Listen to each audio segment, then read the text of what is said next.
My mom would be at all my sporting events. Let's say I was playing football, okay? My mother would be on the sidelines, and if the play on the field started going one way, my mother would run along like, Mark, get him! I'd be like, oh my gosh. I'd get in the huddle with the other guys. They go, Mark, is that your mother? I go, no, I never saw her before in my life. See, the greatest gift my mother ever gave me, she believed in me. I have overdosed on drugs on 3 occasions where I should have been dead. But I believe I was kept here for a reason. You show me your friends, I will show you your future. How do I know this? I hung out with losers, and I became the biggest loser of them all because I gave up everything I dreamt about as a little boy because of who I chose to surround myself with. My friends would drive me home at 2, 3, 4 in the morning. We'd be drunk and high, laughing in the car. We'd pull up in front of my house in New York. They go, Mark, the light's on. I go, oh man, my mother's up. See, my mom wouldn't go to bed until she knew her son was still alive. I'd walk in, she'd say, hi, Mark, how was your night? I go, it was good, Mom, I'm just gonna go to bed. She goes, can I talk to you for a minute? I go, Mom, I'm tired, I'm just gonna go to bed. She goes, Mark, I haven't seen you all day and all night. Can I please talk to you? I said, man, just leave me alone. You bug me. I'd slam my bedroom door on the one person who believed in me. I was on a worldwide tour and we were wrestling overseas in Japan. After my wrestling match, I went upstairs in my hotel room and I fell asleep. There was a knock at my door at 3 o'clock in the morning. I got out of bed and I looked through the safety window and I could see it was a Japanese promoter. So I opened the door and he said, Mark, you need to call home. There's been an emergency. I went and got on the hotel room phone. I called back to the United States. I said, hey, what's going on?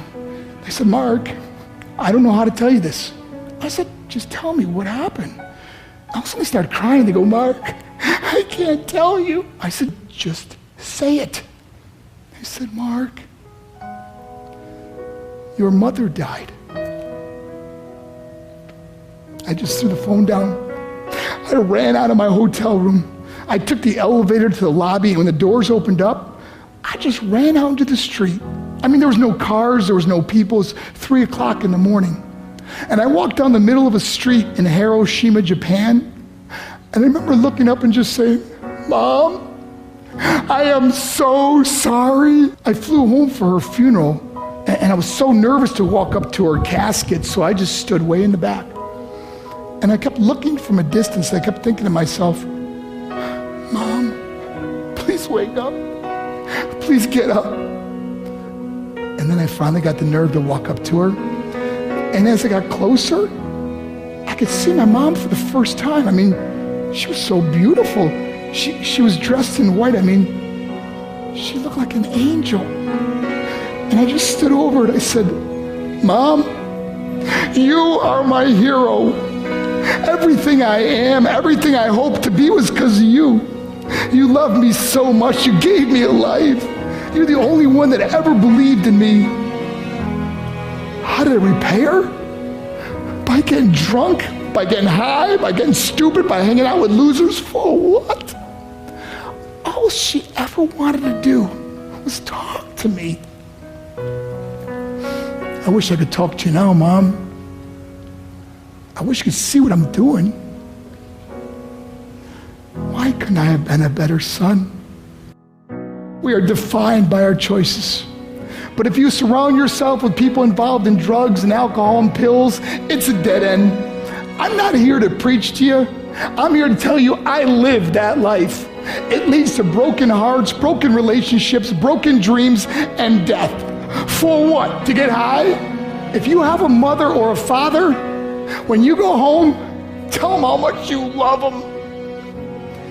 See, my whole life was about being rich and famous. I had to be a millionaire. I had to win the race. I had to win the race at the expense of my marriage, my family, my friends. For what?